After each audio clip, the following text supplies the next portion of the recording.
Lone Pine, California, July 6th, 1972.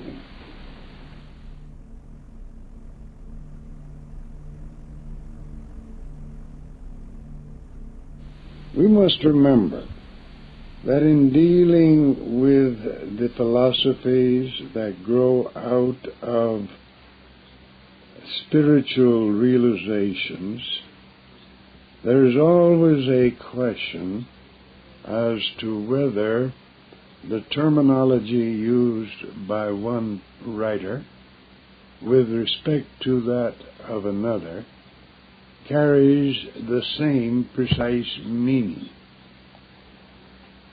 There is a difference of perspective that may be of such a nature that there is no absolute correspondence, but only an approximate correspondence between the different terminologies.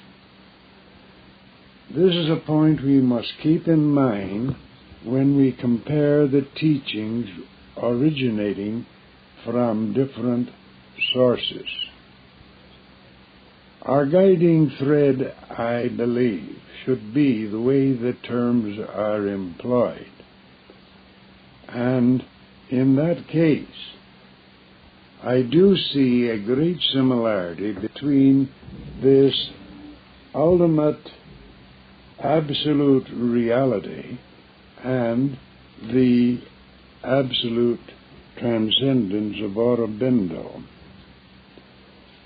Conceive of it as that which remains unaffected, whether there is an evolution and an involution or not. It remains the same. It is unaffected by the presence or absence of process. This is something which may be attained by a profound state of realization.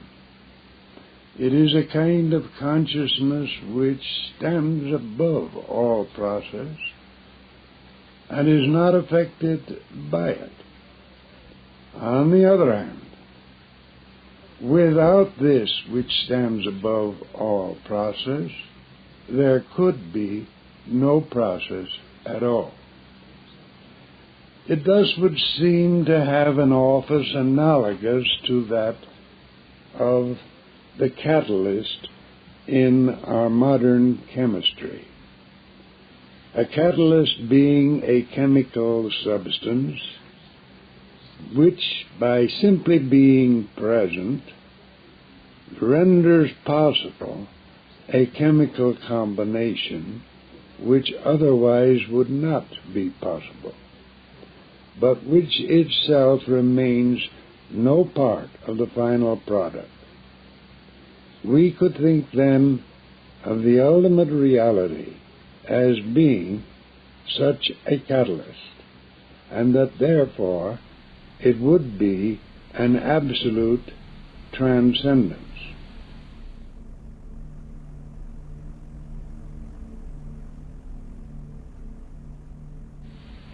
It is unquestionably true that we deal with the contents of consciousness rather than with consciousness itself in the vast bulk of our discourse. In fact, the isolation of a subject to consciousness, and then beyond that the isolation of consciousness itself as a pure self-existence, is a matter of considerable difficulty. And in fact, in almost all dealings in the discourse of mankind, we are speaking in terms of the contents and only of the contents. The turning of our power of awareness away from this external orientation may be called the very crux of the yogic problem. Ordinarily we infer the existence of a subject to consciousness. We do not know it.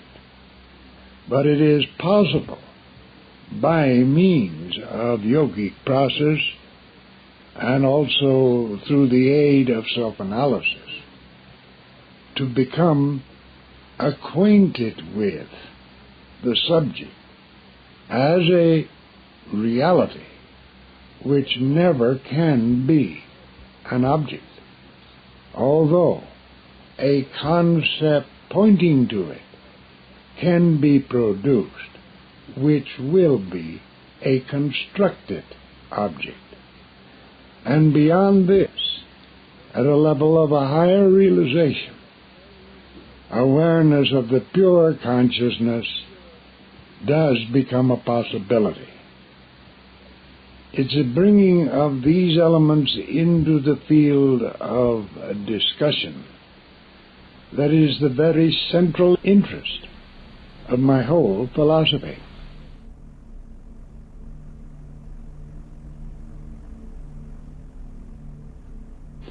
But how is it possible that man could know Brahman?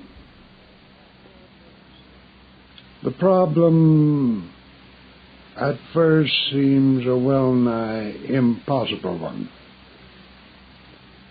When we conceive, for instance, of our physical universe as having a diameter on the order of billions of light years, and contrast that with the physical human being that we see here and now, the immensity is overpowering and becomes all the greater when we consider words such as those in the Bhagavad Gita, where Krishna says, in effect, I produce all this universe from an infinitesimal part of myself, and yet remain a part.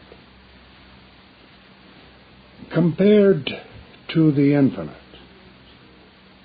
an immensity such as a cosmos billions of light years across is no more than a fly speck relative to the magnitudes that fall in the purview of ordinary human consciousness.